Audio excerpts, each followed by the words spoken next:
Hey guys, what's up? It's Fatman here, and today I wanted to discuss something. We have new Reddit posts, we have new information of FPS drops, we have some other opinions, how long it's gonna take, to actually rank up. If you don't know who I am, I'm Fatman. I make daily Valorant content, so be sure to subscribe for that and leave a like to show me some support. Anyway, we are about to reach 14k after my inactivity, which is pretty awesome. But if we go over here, this is the first post I wanted to talk about. This is the devs respond post. So, same FPS at all settings, will it get better? Hello, I just want to hear your opinion about FPS in this game. I know this is a beta, but guys, do you honestly think that this FPS will get better? I have the same FPS all settings, maybe 10 to 15 FPS difference. I play with 100 to 150, 100 FPS, sometimes 200, sometimes it drops to 80. Huge FPS drop, which I made a video guide on this, how you can actually fix this, but the link is in the description below. But exactly, the most strange thing is I changed the lower resolution, my FPS is actually even worse. That's because lowering the resolution takes some of the load off the GPU and puts it on the CPU, and your CPU is probably the bottleneck in that case. I have a shitty CPU as well, which makes total sense. Oh, thanks for explanation. Still, it's pretty strange. My current CPU is better than the one recommended one for Valorant. Now, it goes on and on and on and on. So, here's what the Riot developer said. The security change that this was causing performance issues has been well and truly fixed, but there were several other changes that slipped in causing performance to regress. A lot of people have god tier PCs, and they simply are just the PCs are simply not working. They're lagging, they're making weird things, and I think that's pretty obvious. Right now we've increased the number of people working on the performance issues, and so we've got some improvements coming in next patch. We're also identifying and planning out longer term work to improve performance, especially on high-end computers. So anyone who's like playing with drops like to 20 FPS, which also happens to me, it might work for you. When I'm recording, I have to play it on low, all through I could play it on mid, but it's stuttering. It's seriously stuttering my PC, which is very weird because I can play other games on medium and record pretty well. It's hard to say for sure, but I expect the performance after this patch will be similar to the performance of the first beta version, and that the patch after that should be overall better, blah blah blah.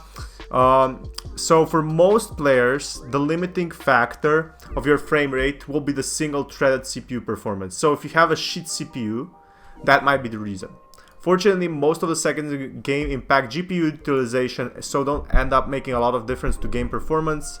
So you might have like a god tier graphics card, like I have a GTX 1050 Ti, but for the CPU you might have a shitty one, and Valorant still uses the CPU, so it might hit you with that. We're working on it though. Next patch we'll see some improvements, and the next couple of patches will make it better again. The game will probably remain CPU bound for the foreseeable future, but we want to remove frame drops and improve the frame rate on high-end gaming PCs.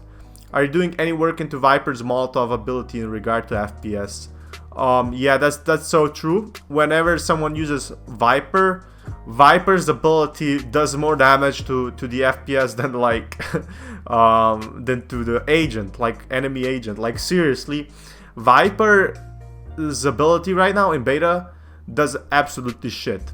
So Phoenix and Brimstone's ability to like the Molotov swords does 60 damage per second, while Viper only does 25. Just take that into mind.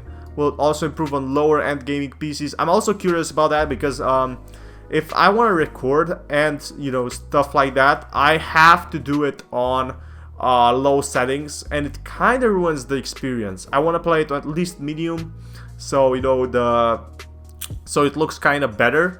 But I think I might need a better PC.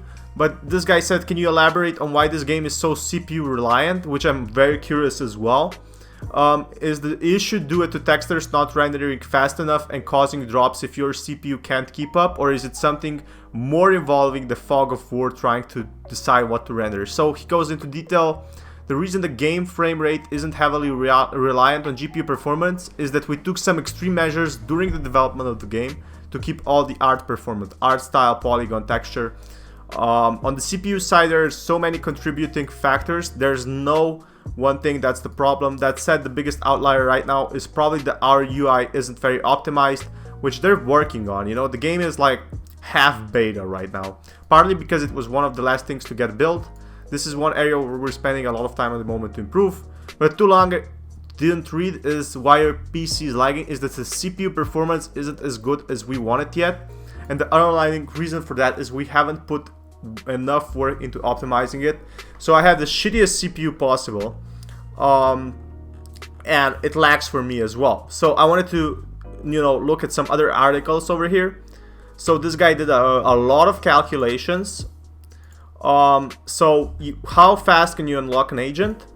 After the two pretty much free ones, it takes this much XP to get level 5 on the contract with unlock agents. So he calculates this, and I think he says something like that you have to play 17, you know, you have to really grind a lot. So how did people respond to this? I noticed this early on and got downloaded for pointing it out and not show my work, but estimated 2 weeks per character, and that is about what you showed. I like your neutral tone and careful explanation. Yeah, I hope you know, the agents are unlocked so freaking fast, 60 hours. Unlocking characters in competitive games in general is pretty ridiculous. Why every game is following into League's footsteps? I don't know, they have to make money somehow. This is like a controversial opinion, but they have to make money somehow. You know, Riot basically makes from skins or from characters. So people will probably buy characters like in League. I might as well. Almost no game does unlocking characters nowadays, and if they do, they usually offer a $15 get all characters forever pack. That's so true. You know, locked characters, I mean, it's a free game. What more can you ask for? As long time Dota 2 player, I gotta say that's pretty odd. I play a game like for its challenge, for fun, and to get better in it, not some artificial carrot in front of me. That's also true. That's not even a $15 pack, the launch price of CSGO, to get all current and future agents. You can't stack point to unlock the next release date like in Apex or League of Legends. So if you don't want to spend money in the game, having the new hero mean 1 or 2 weeks of gaming. I mean, 1 or 2 weeks of gaming, it's not that much. I don't know why people are mad at this. But I also wanted to touch on Valorant Lore. So this is like a long post. I'm gonna recap some of things. So Valorant is set in the year 2053. In the future version of our world. It starts with the first light. The first light is a mysterious and unknown event that occurred on Earth.